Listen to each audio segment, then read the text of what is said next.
All right, guys, welcome back. No Stones podcast. We missed a week. Yeah. We have some stuff going on, guys. It's been a loaded couple of weeks. We got some changes. Life is life. I'm telling you. Yeah, across the board. And so we're a little tired today, but we got some really good stuff we're going to talk about. We're super excited. We got a special guest coming soon, I think next week as well, that we'll have for you guys. So we're starting to add another layer to the conversations as well. That'll be fun. I think it's going to be fun. It's just be real fun. Yeah, just bring a different, another perspective, and also just to hear a story. Yeah. That's probably not up. I mean, you guys seem to be loving it. But. Yeah, a testimony. Exactly. A good old testimony. I love it. I love it. Yeah, it's going to be good.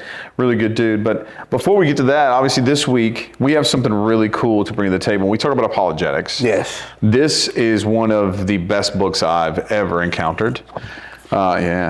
This right here. So it's the Jesus Discoveries, 10 historic finds that bring us face to face with Jesus. Jeremiah Johnston, fantastic guy. The first time I saw this guy, he was on the Sean Ryan podcast. Okay. And it was for Easter. And the stuff he brought to the table were things that I had never either seen, heard of, or I thought was kind of hokey. Yeah. Maybe it wasn't real. Yeah. And this book really, it sat number one on the New York Times bestsellers. I think it's still there. It covers a lot of the stuff that he went over. And the biggest one to me is the Shroud of Turin. Yeah, the Shroud of Turin, like you say, the hokey thing, man. Yeah. When I was younger, I had heard about it, and like we talked about the other day, I always thought it was like some Catholic thing. Yeah. I had never really read into it. Mm-hmm. And I saw a documentary on something sort of like this book, sort of like the Jesus Discoveries, but it was more like a program. And I was watching this, it was a couple of years ago. And that's when I first started seeing people that they had been researching the Shroud. And I was like, oh, okay. Like I said, I thought it was a hoax. Yeah. So then when I started seeing actually scientific evidence and people actually breaking down the scientific part of it, I was like, okay, I might want to look into this a little bit more. Yeah. And then I started looking into it and I was like, oh, it's okay. nuts. It's nuts. Yeah. I was the same way. So it was Catholic relic kind of thing. It was been the 70s. It kind of was, this is this neat. Yeah. Another one that we talked about last lecture. We were talking about the history of the different councils that they had. And it was like, should we venerate stuff? Should we not venerate stuff? Should we worship stuff? So whole thing. But I'm with you. I thought it was kind of like fake. Yeah. And because the Oxford came out years ago and they said they did radiocarbon dating and that it was wrong. This book digs into all that stuff in a way that, man, I did not believe in the Shroud of Turin. Nah, I didn't either. I heard him speak and I read this book and I went, there's no denying. Yeah. I read this book. I went and looked up some other things. I actually went and found some of that documentary that I saw. Yeah. It's still online out there. I should have told y'all what it was, but been a long couple of weeks. Brain scattered. Yeah. But I went and looked at some other things, and that's what we were talking the other day about when they said that the carbon. I don't like radiocarbon dating. I don't really like the whole idea of carbon dating, man. It's not that I'm anti-science. Yeah. It's just that science updates itself so fast. Yes. And so I was like, okay, carbon dating back in the day when they was doing it, now it's updated itself now and it's updated itself again, So I'm like, okay, well, they could be off some. A lot. And come to find out, they were absolutely way off. Yeah. With the first time that they did the carbon dating on this, and I figured out why, because they took samples from the wrong parts. Of the shroud. So for those of people that don't know, the shroud was actually in a fire, and somebody repaired it, and the repaired part is the part that they took the sample from. Correct. Yeah. So I was like, okay, gotcha. Yeah. Gotcha. And they've actually looked into Oxford now. Has, I think 2019 they came out and they discredited the original testing as saying that they may not even have tested the parts of the shroud that were changed. Yeah. It may not have been fabric from it. But not to harp on radiocarbon dating, but I'm with you because radiocarbon dating was, man, when we were growing up, that was the staple of how they were like, here's dinosaurs and here's fossils. Yeah. The thing that now we've come to understand with radiocarbon dating is that it's based on levels of obviously carbon. Right. But we base it off of thresholds that we are making large assumptions on. Yes. And when you look at apologetics, that's what I love about apologetics is the pig theory, right? And the Everlasting Man from G.K. Chesterton, where he talks about if we were to pop a tail all of a sudden, that would be very random. But if we were to eventually grow a tail and hooved feet, then maybe it would be acceptable. That's evolution. It doesn't make any sense scientifically. Carbon dating is kind of the same thing in a sense that it's not, like you said, it's not accurate. Yeah. And it targets things that may not be as, we can't trustworthy. Exactly. We can't be sure where it all comes from. But the Shroud, the thing that got me the most, I think were a couple things. The 3D print. So give you guys a heads up. In this book, he covers multiple things that give us reasonings behind why it's true. Yeah. When they told the story of scanning it, NASA scanned it. NASA scientists scanned it. And it is an image that has a 3D imprint, almost a holographic imprint. Yeah. Which is impossible for you to either paint or even for blood. Especially at that time. Oh, it's not possible. It's no way. There's no way. Yeah, and then the micromillimeters. It's only the depth of the image is only 0.2 to 0.5 micrometers in depth, which means you can't paint it. It's not just a leftover remnant. And to give more insight to that, the Shroud of Turin is an image that was displayed of Jesus at the point of resurrection. Yeah. And so when we talk about apologetics, understanding science continues to get more offinitive, right? We are now, even though there's things where they're constantly changing, right? We're always moving that goalpost. What we've seen now is that the science behind the power that would project that image is so strong. It's, what is it, 34 gabillion? It's a lot of zeros. It would send the DeLorean back in time. Yeah. You know what I mean? It's gigawatts or whatever you want to call it. Let me look here before I have to call Marty McFly. The flash of that light had to be, so blinding. The theory of it, right? So that's the beautiful thing. Well, listen to Johnston talk about it. I'm trying to look this up, guys, so bear with us. But the beautiful thing about it is when you talk about the stone being rolled away and all those things, man, I don't think the stone was rolled away. I think that's what happened. I think that he had that flash of light. He came through, it was like a nuclear explosion. Yeah. 2,500 pound stone rolls out of the thing, and he's standing there, and the Roman centurions are just knocked off their feet, and they're going, what is going on here? Yeah. I always thought of this dreamy scenario where these angels came down. Yeah. And they're like lay down, boys, and they roll it out of the way, and like everything's good. That's not at all what happened. Yeah. I think it happened so fast. It was earth-shattering. I hope that I can find. I think it was like 40 billion, 400 and something billion watts. Yeah, it's insane. What the wattage was. The odds, just to give you guys an understanding, the odds of this being any other person, right, is 1 in 200 billion when we look at historical records. And we'll get to the historical parts here in just a second. But the data drives us towards knowing that the Shroud of Turin is real. And then when you look at in the Gospels, right, Peter says that he ran faster than John ran faster than Peter, you know what I'm saying? I love that he added that in. Yeah. You know what I mean? Not only was he like Jesus' favorite disciple, but I'm the fastest disciple too, bros. And it was still glowing. The garments were still glowing, right? Yeah. And I think that's what we need to understand is like history's proven this. The other thing that I think is super profound are the 58 pieces of pollen that they found on. I read that in there and I was like, wow. It's nuts. That's crazy. It's nuts. And then even better, some of the pollen pieces were pollens that only bloomed in springtime in that region of the world. Right. Only in that region of the world. It's azalea bushes and crepe myrtles. Yeah, you know what I'm saying? My wife and these crepe myrtles. God, bro, I tell you. They will tear you up, dude. But it's just so fascinating. The Shroud of Turin is just one thing that this book kind of covers. But when you look at the amount of light that it took to project the image, the depth of the image, it's impossible that it was painted. And then you look at the scourge marks that show the image of the body that match. And that's something that I think people don't understand too, is what happened in prior to crucifixion. It was not normal.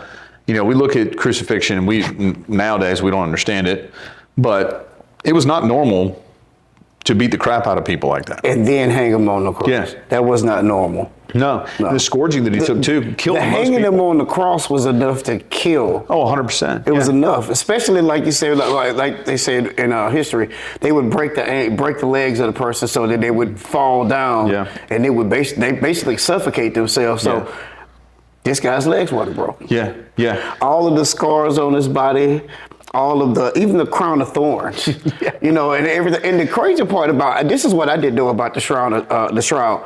You have to be standing a certain, like if you get right up on it, you can't see the image. Right. But you have to stand back so far for the image to even become clear to you. If you're sitting close up on it, you won't see it. It'll just look like a plain piece of linen. Yeah, it's so crazy, right? That's wild. Well, my cataract, I wouldn't be able to see much anyway. But it's true. It's correct. I mean, the Shroud of Turin is probably one of the most, it's the start of this book.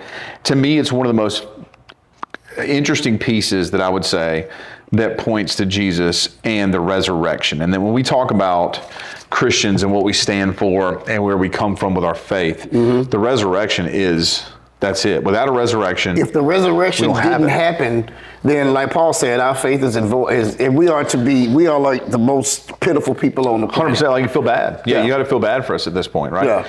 But the truth of it is the relevance of all this imagery here. There's 7 different points I think that the book makes. Yeah, burial in a linen shroud's one of them. You got wearing of a crown of thorns. That was just unheard of. So that's the other thing. Yeah, you can see the marks on his head. Yeah, 700. That nobody else had to wear a crown of thorns. The things that they did to Jesus were so abnormal that you can't. That's what makes the shroud, again, just adds to layers, right? It's not just the light projection that created the image. It's not just the depth of the image. It's not just the carbon dating. It's the fact that looking at like you said, the no broken bones, right? That's here too. The side wound, without lead fractures, nailed to a cross, which is super rare because they used to tie them to crosses. The lack of washing and anointing the body, brief entombment is one of the things. Carrying of the crossbeam because his shoulder was separated, which made, what was that guy's name? His son was Rufus. Simon. Simon was the one that had to pick it up and carry it for him. Yeah. And then his son Rufus became a major leader in the church later that Paul actually addresses in some of his later letters in the Gospels. So it's just crazy to see the Shroud of Turin and how it all kind of points to that resurrection piece. Yeah. If you guys haven't picked up this book, it's super easy to read. It's about 169 pages.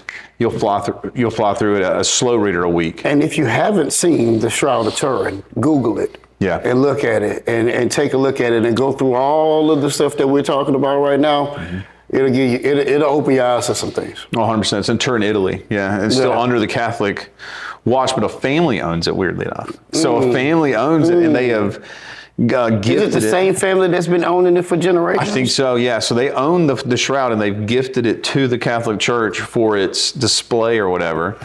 But the other thing is the image is going away. Really? So yeah. It's fading? Yeah. So yeah, they have to have a special gas around it. But I've often thought, I'm like, what happens when it fades away? Is that part of like? Well, I mean, I think if over time, things will break down and things will start to, lose their 100% feeling and whatever, man. But so I could see that. But think about it. We talk about 2,000 years. Oh, it's nuts. Yeah. But I'm saying, do you think that's a part of like another here's your sign moment? Yeah. You know what I mean? Yeah. What else in this book really kind of? Because there's 10 things that it covers. Okay. What else got me really took you to the next James Ossuary? Yes. That got me. Oh my God! Isn't that cool? Now the fact that they found an ossuary with James. Son of Joseph, brother of Jesus, inscribed on it. Come on, man. I mean, how much? I mean, it's like now Jesus is a popular name back in that culture. Yeah. So was Joseph. Yeah. So was James. Yeah. Those were all popular names at that time. But for all of them to be on the same box, how many people had a dad named Joseph and a brother named Jesus? You know what I'm saying? Yeah. How many people had that? Yeah. And then the way he was buried. So to give you guys some insight, when he's talking about the ossuary, the bone box, Jewish tradition was you were to be buried in a tomb for a year. Once you became nothing but bones, they would take your bones and they would bury you in an ossuary with your family. So kind of like a mausoleum or whatever. And that was your permanent resting place. But also where they found the James ossuary is relevant to that family as well. So that's the craziest part. And to still have that on that box. Yeah. Is really crazy to think about. After all of these years, man, finding something like that in that area, that's telling. Yeah. I don't, in a crime novel, that would be considered evidence. Oh, absolutely. Yeah. So I mean, historically, even historically, man, that's the chances of that. I guess there could be a chance that this is not the same James. Yeah. I guess it could be. Yeah. But chances are, man. They say if it walked like a duck and it quacked like a duck, it's a duck. It's probably a duck. Yeah, there's too many connection points. And that's the beauty of this book and what it brings together for Christians. And I think what we do a bad job of often as Christians is we have been kind of taught to ignore science. Yeah. I don't know about you, but that was kind of a thing that was a theme, I would say, for me growing up, was almost like, but science was heavy in evolution and all that, and so that was kind of the concept. They pushed it down our throats real hard. Yeah, even when they knew it was wrong. Yeah. It's crazy. It's so funny to me because it was always a theory. Yeah. It was always the theory of evolution when I was in school. Yeah. Now it's just evolution. Yeah. And that's just the way it happened. Yeah. I remember when I was in school, it was the creation story. Yeah. And then it was evolution in the same textbook, 100%. Now I don't even think they have the creation story in there. But I mean, the evidence of it all kind of leads towards creation. If you look at it, man. I mean, everything has holes in it that you can poke holes through. Sure. But for the most part, like I said, if this was an investigation, you usually go with Occam's razor. Hey, man, the most simplest answer. Yeah, is the answer. It's probably the answer. Yeah, and that's what I think people try. You try too hard to discredit the theories and the stories of Christ, right? People try way too hard. There's tons of history in here. It talks about Josephus and Josephus's writings. He was not a Christian by any stretch of the imagination. He was basically a Roman Jew, and he's famous for his history of the Jews. I actually read that. I was telling you that I read the book. I took it on a campus trip once. It's a big book, bro. It is a huge book, and like I said, I didn't read the whole thing. I did not read the whole thing. But I did go straight to the part where he was talking about Christ. And, I read a lot of it because I thought it was interesting. I'm a big history nerd and stuff like that. But I read the part where he was talking about Jesus. And now he talked about it in the book about how, people were saying that, oh, he's a follower, he's a secret follower of Jesus and everything. I love the way that he went back through the book and explained away how it wasn't so much that he was a follower as much as he was just chronicalizing what actually happened. Yeah. And the different interpretations that people have given of what Josephus wrote over the years. Yep. And how he brought that out in there. This is actually a really good book, man. That's fantastic, yeah. He had a lot of good stuff in here talking about, hey, man, Josephus, if you take the translations of what he said, the updated translation. The actual iteration of the translation. Yeah. If you look at those, you'll understand that he wasn't just trying to, signal. He was like, it was more like this guy they called Messiah. Yes. Not the Messiah. And that was a big misnomer in some of those, in the Antiquities of the Jews. That's the name of the book. Yeah, that's it. I just got my copy. Yeah. It's like 800 pages. Oh, it's huge. It's so, and the writing is like really small. Yeah, I opened it up and I was like, this is going on the bookshelf. Yeah. You know what I mean? Like, it's added a lot of validity to the to the scholarly levels. I read it with a magnifying glass like this, man. It is a lot. It's a lot, man.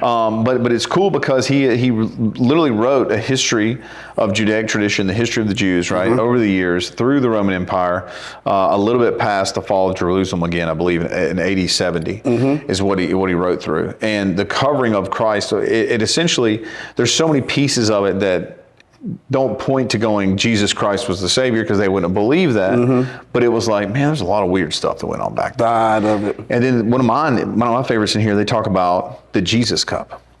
That was a new one for me. Super cool. Never heard of that one before, but that was new for me, man. Yeah. That was so they discovered an archaeological cup. So archaeological, that's a silly way to say it. Yeah. They discovered in an archaeological dig. Yeah. Outside of Greece, I think it was 2017, maybe something like that. It was later. It was pretty recent.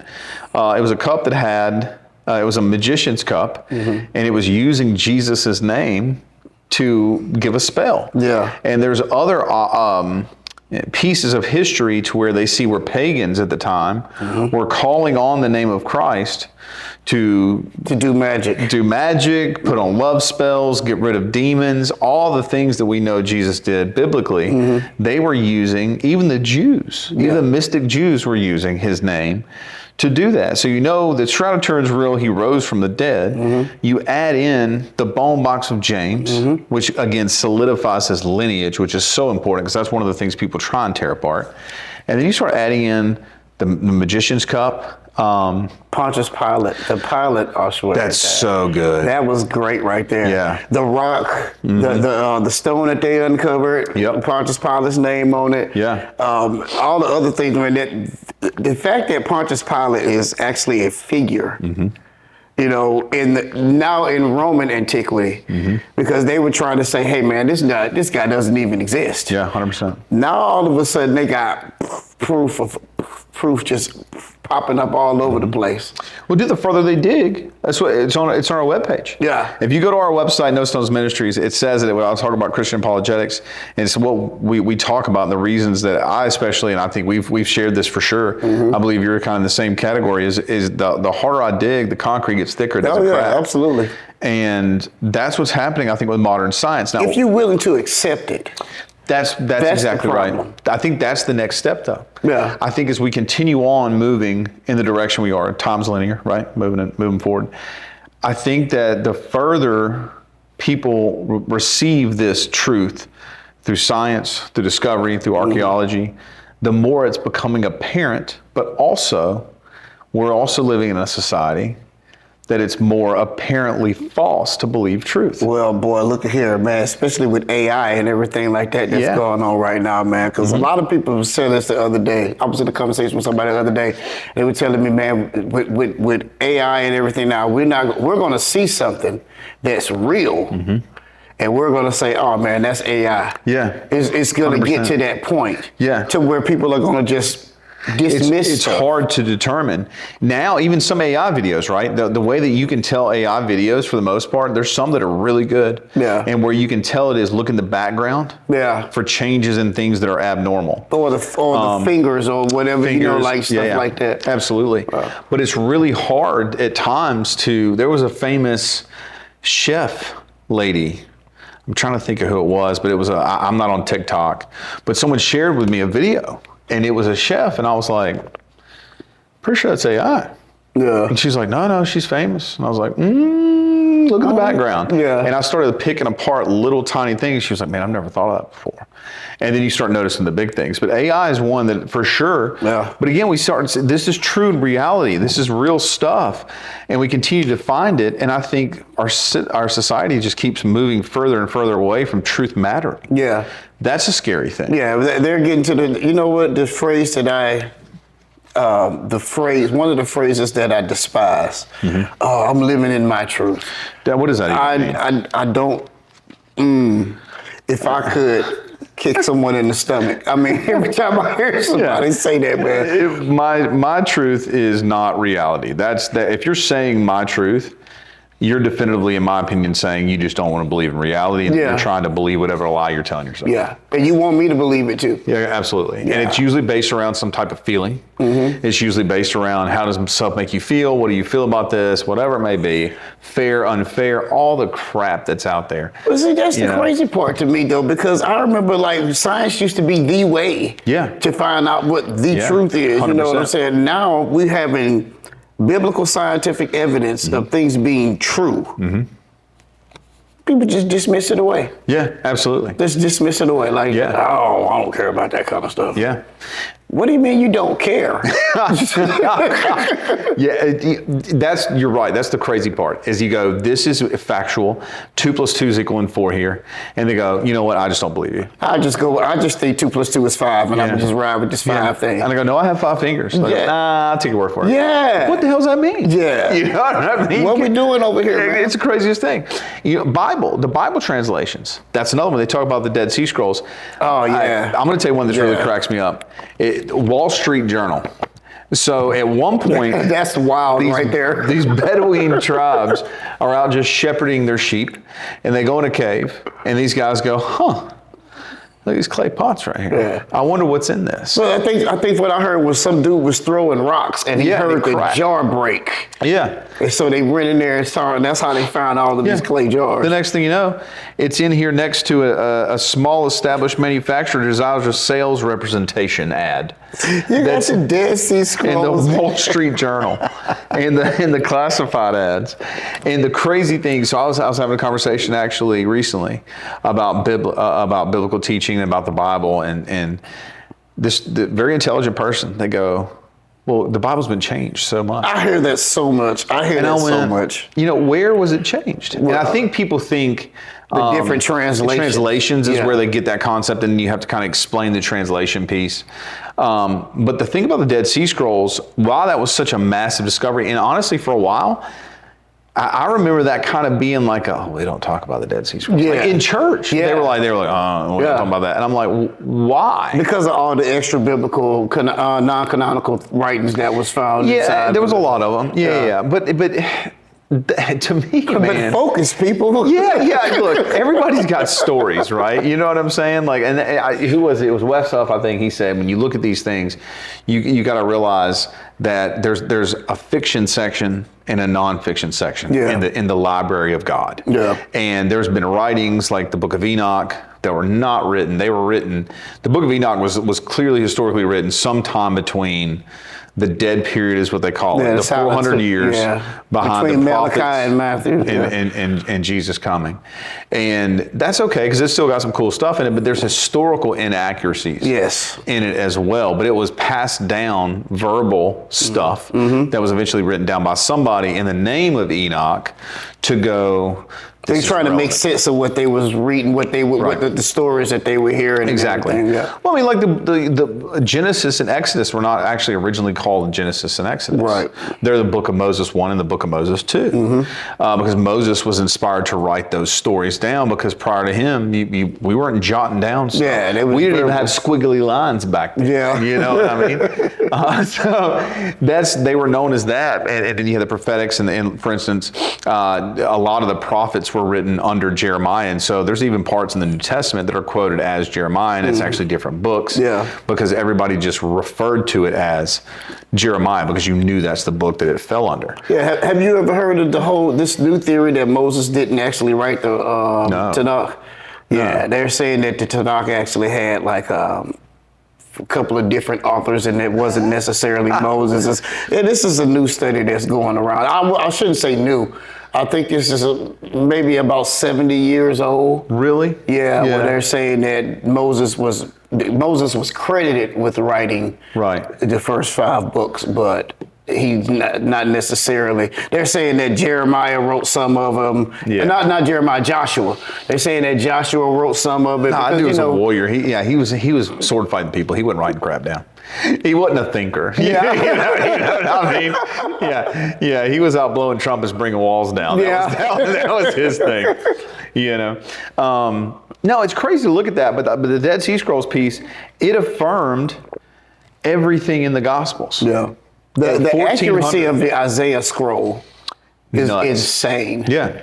That's insane. Nuts. That doesn't prove to everybody, hey man, this stuff necessarily hasn't been changed. Yeah, exactly. If you go back and look at it from a historical and actually from a scholar, from a scholar's point of view, the scholars are saying, hey man, this is 99.9% accurate to what we have right now. This is not, look, I consider us pretty intelligent. I'm pretty smart. We got some good noodles up here. Yeah. But it's not us. But you know. Yeah, we're yawning on the inside right now. We're super tired, but hey, we're getting through it. this is Oxford stuff. Yes. Like Oxford University, one of the most well-renowned, Rhodes Scholars. I think that's where they come from. Yeah, Maybe Rhodes Scholars. Yeah. But you know what? I heard Vody Balcom say this one time, and he was talking about, what do they call an Oxford grad that believes in the Bible? They call him a fool.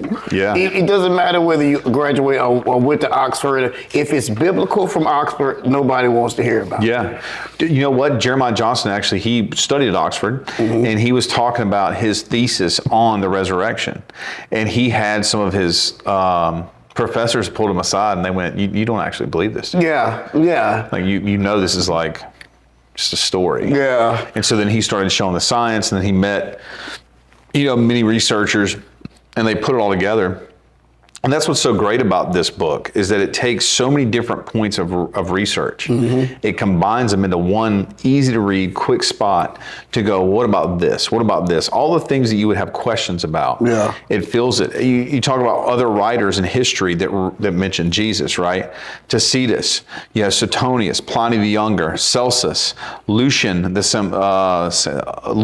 Samosata. Yeah. Yeah, it's a hell of a name. Yeah, it is. You know what I mean? There were so many of these guys, and it wasn't that they were writing good things about Pliny the Younger was definitely. I read actually some of his stuff, man, and he was not writing anything good. But the question would be, why write about it? Yeah, if it's not real and it didn't happen. Exactly. It's got to be relevant for these guys to especially write about this. And I'll tell you, one of the other things that they point out in this book is who told the story. Yeah. Who told the story of Jesus? It was not people. Joseph of Arimathea was a well-known guy. He was a well-off guy in the culture. He was not the prophet, or he was not the apostle that raised the flag. The very first people to claim to see Jesus were women. Yeah. You know what you didn't do in the first century? Women didn't even have rights back then. Women's suffrage didn't come around at 1800s. Yeah. Okay, this is 100 AD and a little bit earlier than that. The people that you would get to tell this story are not the people that tell this story. And that's what I think makes it it looks like you would think, that takes away validity. I think it adds validity. I think it adds it too. Because it's going, you don't need to rely on your traditional sources. Yeah. Quite frankly, that's like, again, it'd be like the government officials coming out and going, we wrote this bill and it says Jesus was the Messiah. Yeah. Do you trust Anybody Congress? trust the government? Exactly. How are you feeling about your local representative right now, right? It's not the greatest reputation. And so history was being written at the time specifically by people of the government, in the government, and there were things they just didn't write about if they were negative. Yeah, so they say that the history goes to the winner. Always. And they never talk about when they lost. Never. And that's why this is so crazy, because again, the story of Jesus made it, and the facts about, and I say facts with pure intent, that came out about his resurrection, his life, and the things that he did were not from people that were fishermen and tax collectors. Exactly, that walked. I like it. I like it. I just noticed. Yeah. It's not a Beatles shirt. It's the original Beatles. It's the original. It's the original rock and roll band. Right? Got to get them back together. But that's, I think, what brings so much validity to it. We can talk about the science for sure all day long. The Shroud of Turin, the 58 pieces of pollen, the light emitting, the stone rolling away, the scourge marks that match. When you look at who told the history and why the history followed it, that's where it really, to me, gets deep rooted in the storytelling aspect. Yeah. And then you have stuff like this, right, where the graffiti in Rome, the Palatine graffiti. I've actually seen that before. I saw that on the documentary I was telling you about, and he was talking about that. He was actually standing beside the graffiti, and I was like, yo, with the donkey head, and I was like, oh, okay. And then when I started reading about it, I was like, I remember that on the documentary. Yeah. What was the guy's name that was holding up his hands on the picture? Because his name was on the, oh my goodness. I'm lost. I can't remember the guy's name. Yeah. But his name was also written on the picture, and his name was also written on the inside of another, inside the temple where that was drawn. Where that graffiti was drawn. Yeah. And they were saying that he was faithful. Yeah. Now, I can't remember his name, but he was saying his name, the guy is faithful, and apparently he's standing up there. Now, what I did not know is that people were doing that back in the day with depicting Christ with the donkey on his head. I did not know that. Yeah. So basically, they were calling him a jackass. Yeah, that's literally what it was. Yeah, it was a defacement to go. He's crazy, but that's part of propaganda. So that's another thing. Is this was really truly a propaganda thing. Tacitus, it says here, he described Christianity as a pernicious superstition, and Pliny the Younger describes the Christian faith as perverse, extravagant superstition. And so you got to also realize we look at a lot of, I think, these things that happened in Jesus' life. And we go, well, he healed somebody at a pool, and he healed a leper, and back then, pagan tradition, there's a reason why God says doesn't mess with magic and stuff like that. It's real. And I used to think it wasn't. I used to make fun of stuff. The dark side's just as dark as the bright side is bright. Oh, absolutely. And back then, even more so, people were very connected to occult style stuff. Yes. And so they had people that were healers that did supernatural things. Well, it's just like Moses when he was doing all of his signs and wonders, and then Pharaoh's guys was coming out and they was repeating the same thing that he was doing. So, staff to snake, all that, turning water to red. Yeah. All of it was there. So that's the thing to understand, is that through time, there have been some really supernatural things. So now, also, if you look at it, like you talked about AI, if you took some of the stuff we have now and you took it back 2,000 years, we drove a car down the street. What type of sorcery is this? They would lose it. Yeah, absolutely. Yeah, we need to make a movie like that, right? Yeah. But it would just be overwhelmingly crazy. Yeah, it would look wild. Yeah, but our science, our wizardry, if you will, shifted from alchemy, right? Not the bar, but the great bar. I love Matt. Yeah, Matt is of Jewish descent. So there you go. That's good. We're talking about it. They're getting full in there, boy. The great bar, though, is truly, truly great place. It is. Alchemy Tavern, downtown Mobile, Contest Street, right across from Sanger. Check it out. I love that.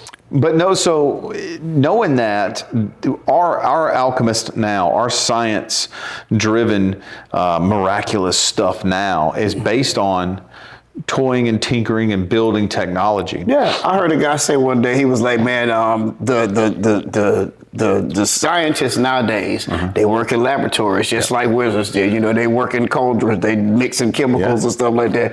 They're the new witchcraft of this 100%. day and age, man. Science is. Yeah. And I don't say that because I'm, a detractor of science or anything like that. I love my science. It's helping prove Jesus. It's exactly. Yeah. But y'all be on some strange stuff. Definitely some odd birds. Yeah. I'd say so. Yeah. And that's okay. Yeah, it's okay. We need you guys, I guess. Yeah. Yeah. Don't know about cloning the sheep and stuff like that, but that's a weird. Don't know why y'all doing that, but yeah. But the scientists they are proving biblically things. From another point, with the amount of archaeologists who have used the Bible to find things, like to uncover certain cities and stuff like that people said that didn't exist. Yeah. That is enough. Yeah. To prove, hey man, there's got to be something about this Bible thing. Oh yeah. Well, we were in church this past Sunday, this past Sunday. Yeah. All our days are running together. Yeah, man. Yeah, we have a lot going on. Yes. We're tired, and now the smoke alarm. Now the smoke alarm's going off. Our pets' heads are falling off. Yeah. There's so much going on. Jeez whiz. That was one of the funniest lines. It's so great. Yeah, it's so great. Oh, Petey. Tape his head back on. So we are peeling off here, but that's funny. He was talking about Samson.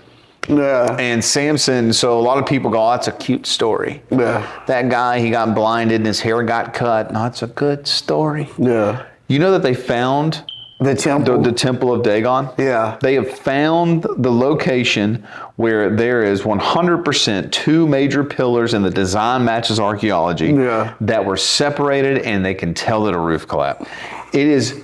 They keep digging. We keep trying to find these things. And you guys are doing a wonderful job out there. Doing great work. Great work. But where we got to be careful too is like they just said they just undiscovered the Noah's Ark. They didn't. Yeah. And that's tough too because you look at, the Apollo. I am interested in that though, man, because from the way it looks from the aerial. It looks like it, yeah. It looks like it, man. So the problem, so I've looked into it. I've listened to a couple of my favorite apologetics. Our guys, Wes Huff, Johnston talks about it. He did a whole category on it, or show on it, whatever it was, and talks about the validity of the archaeology. And that's where you got to be real careful, is the archaeology has to be extremely diligent. Well, from what I can understand, the Turkish government won't let them excavate in that area. Yeah, there's something weird about it that goes on with that. And then also, but the team of archaeologists that are working on it it would be like you and I going and digging in a sandbox. Oh, okay. Yeah, it's not like okay. The guy that's running the dig doesn't have a lot of strong credentials and background credibility. There's a handful of problems. Gotcha. With it. Gotcha. Well, they did find what they think is Sodom and Gomorrah. 100%. Yeah. I saw that too. I've seen that too. Yeah. I saw that too. It's in the salt flats. No, I'm kidding. But they find they found the big pieces of brimstone. Yes. And everything. I'm like, okay. Yeah, that only flaming rocks essentially would create in that type of the area. Yeah. It's there's so much of it that continues, and again, we talk about science, man. The more we're finding this truth, and then we look at what Paul said in Thessalonians, right, and in Timothy, and he talks about how you're going to come to an age, I believe it's in 2 Thessalonians, where people will no longer want to be married, and that truth will be battled with false. Yeah. And we're here. Yeah, I think that's where we're at, is that we continue to see these things uncovered.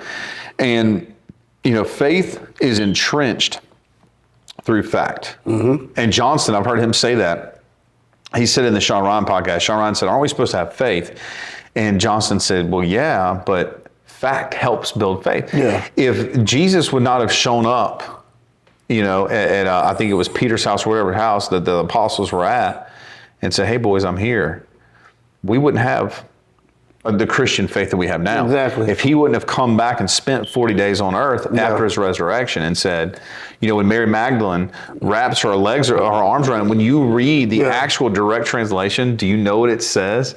So they have that. I've seen people talk about when the angels of the Lord would call out to them and it says, do not be afraid. And people go, oh, that meant stop screaming. That's not where it comes from. It comes from that moment. When when she wraps her legs or her arms around him and falls down at his feet, he's telling her, stop being scared, woman. Yeah. Calm down. Yeah. That's where that comes from, is he was so radiant, I'm sure, and it was such a shock that he was like, hey, dude, we got work to do. Calm down. You know what I mean?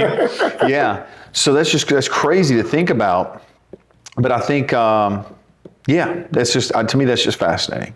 It's fascinating. The more that history is showing itself, the more that we're seeing archaeology and science prove what we know already through our faith, the more we get that, the stronger it kind of builds our faith. Yeah. You know what I mean? And it's good to embrace those things. I hate the way, because the detractors are out there, and they, oh man, you guys are just looking for something to just say that you guys are right all the time, man. And hey man, y'all do the same thing with the things that y'all believe in. All you're looking for is just this much light. And you just grab it and run. Hey man, we don't have just this much light. We got it's like falling all over the place, man. And honestly, too, I think most Christian folks and most faith Christians that are looking for things, we're not going out there going, let me prove you wrong. Yeah. We're going, holy crap, did you see man, this? did you check that out? Absolutely. That's what's up. Yeah, man. Did you see what Mary and Pete did? Yeah. you know what I mean? Like, that's the cool piece of it. And I think that's what really brings it home. This book, I can't say enough good things about it. I'm going to show it one more time here. Yeah. I cannot say enough good things about Johnston, man. I would love to meet this cat. Yeah. Just fascinating guy and a leader in American apologetics. And I'm going to kind of close from me with two different things. The Magdalene Papyrus is another really That's my cool Wes thing. Huff moment right there, boy, because, he loves those papyruses. I became a fan of his because of, great. his work with papyrus. Yeah, he's the only Canadian that we like. I'm kidding. Back to J. Fox. Maybe. Is he Canadian? Yeah. Are you? What? I believe so, yeah. I did not know that. Yeah, okay, well, we got two of them. All right, okay, two Canadians we're big fans of. That's wild. Yeah. But no, Wes Huff's huge on And the papyrus. Nickelback. Yeah. Okay, yeah, all right. So we got 7 that were.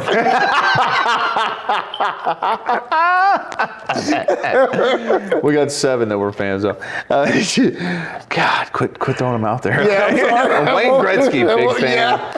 Golly, man. Oh, cheese whiz. That's the stuff great you one. put on crackers. Yeah. Yeah, I think Messier might be one. Whatever. Any hockey guy, I'm kind of a fan of. Anywho, but the Magdalene. Go Papyrus. Canes. Yeah, go Canes. Yeah, we haven't had a chance to talk about that. Yeah, we won the cup, guys. You know what's so funny? I'm gonna peel off on that one. I'm gonna be honest with you guys. I'm gonna be honest with you. We were sitting there, and I was sitting there, me and Oscar. I'm watching the win. I teared up a little. Oh, man.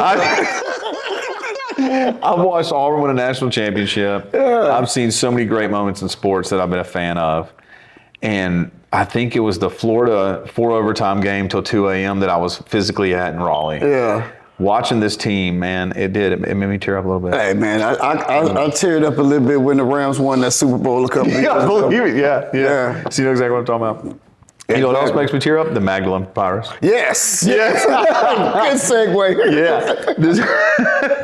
But what it is, it's portions that they've uncovered of the original writings of Matthew that they believe were actually written by Matthew. Yeah. And that's crazy. That's so nuts. And you know what's so great about it? It's the same as the Bible you have on your shelf right now. And the more we see that with the Dead Sea Scrolls, these papyruses being released and being found, when I was talking about the Bible earlier and somebody had told me, man, it keeps changing, right? And I was like, no, 1,600 years, 40 authors, 4 continents, 4 languages. It's not changed at all. It's not. But what we've been able to see is that in the context, as history has gotten older, I guess is the best way to kind of put it. That's kind of a weird way to put it. But as it's gotten older, King James was the standard for a long time. But now the NASB, the ESV, NIV, those are more accurate because they have more relevant information. I actually saw Wes Huff on an interview with Jordan Peterson's daughter. Yeah, okay. And they were talking about the exact same thing, and he was making the exact same points about the ESV and the NIV and all those kind of. And he said the same thing about the King James Bible. Yeah. Basically, we have so many more. They didn't have the amount of scrolls or the amount of papyrus that back in those days that we do now. Yeah. So what we're doing now is being able to update. In current language to be able to do it better than actually they did back in King James day. Yeah, because they were having to piece stuff together. Yes. And now but the thing is, there's continuity. Yes. That's the beauty of it. That's the beauty of the word. And man, I've never found a more fascinating. I read a lot. Yeah. I read a lot, mainly nonfiction history, mainly American history. I love it from the start of the country. The 1600s, 1700s and on. Very fascinated. It started with my World War II obsession as a kid, right? I was like, maybe I want to be a paratrooper kind of thing, right? And I read Band of Brothers, D-Day, all those things. And I used to sit as a kid and read just history. I loved it. Yeah. And now I've started to go further and further back. And I just love reading the comeuppance of our country, if you will. I do read. When I do read, I read a lot of nonfiction. I don't like fiction so much. And there's nothing wrong with it. It just doesn't. I just don't know. It doesn't captivate. I go, you know what, man? My brain's wild. I'll dream enough crazy crap. Yeah. You know what I mean? I don't even remember what happened to me last night, but it was weird. I know that. All I remember was dogs barking and getting up and stumbling out the room to let them out. What's going on? That's about it. Yeah. No, but I do. I'll say I don't like to read, but that's not necessarily true because I love reading. Like you say, historical stuff, especially when it has something to do with the Bible. Yeah. Anything that has to do with history, anything like that. I got a whole bookshelf of nothing but just non-fiction stuff that I sit up there. Now you try to get me to read. I'll watch Lord of the Rings. I'm just not going to sit down and read it. I'm not doing that. No, same. My bookshelf is full, right? And it's all nonfiction or it's self-help sales stuff. Yeah. Right? You know what I mean? How to be a better person. Yeah. You know what I mean? That's where the Bible really has come in for me. But no, it's the most fascinating cover to cover book Absolutely. I've ever laid my eyes on. Absolutely. And two, like when I feel myself drifting away from reading, when I sit down and I'll start reading, I had a real big, career change, all that's kind of happened. Well, not career change, because it's the same career I've been on for 10 years. But just walking into a new aisle. Yeah, exactly. Yeah. And so a lot was going on personally, and so it took me away from my routine. And so, a couple of days ago, I was like, man, it's not good enough for me just to read this little bit. I need to really dig back in. Mm-hmm. And I catch myself reading chapter after chapter after chapter after chapter. And it's so hard to put down. Yeah, I'm in the same boat, man, because I don't have really a lot of time. Like with my wife being out of town right now, me having to, juggle everything and going to work and doing all this other stuff. What I used to do is I'll sit down, and what I found out is that Logos will read the Bible to you. 100%. And I was like, oh, joy. I love that.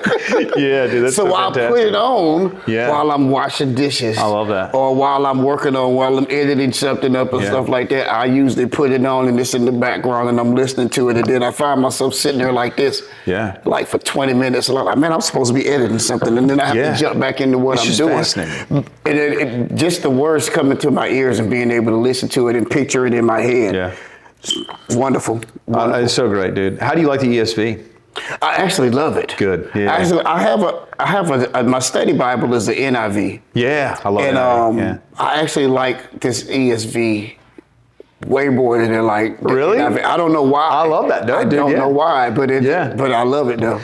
Man, so the study Bible that I have now, the NASB, it can be harsh because it's so direct translation, you know what I mean? But the study notes, I get through the moon about that. And a lot of it too is funny because I've read the Bible not with study notes before. Mm-hmm. So that was the first time I had experience reading the Bible. I just read the Bible. Yeah. And I had so many thoughts about the different stories. Same thing. I started reading the study, the commentary, and I'm like, yo, I was right. Yeah. You know what I mean? Like, so excited. Yeah. That's what got me, man. When I actually started, because when I first read the Bible from cover to cover, the first time I did it, like you say, I just read a plain, red letter Bible. It didn't have any, it wasn't a study Bible or anything like that. So I hadn't really done any homework on, timelines and anything like that, man.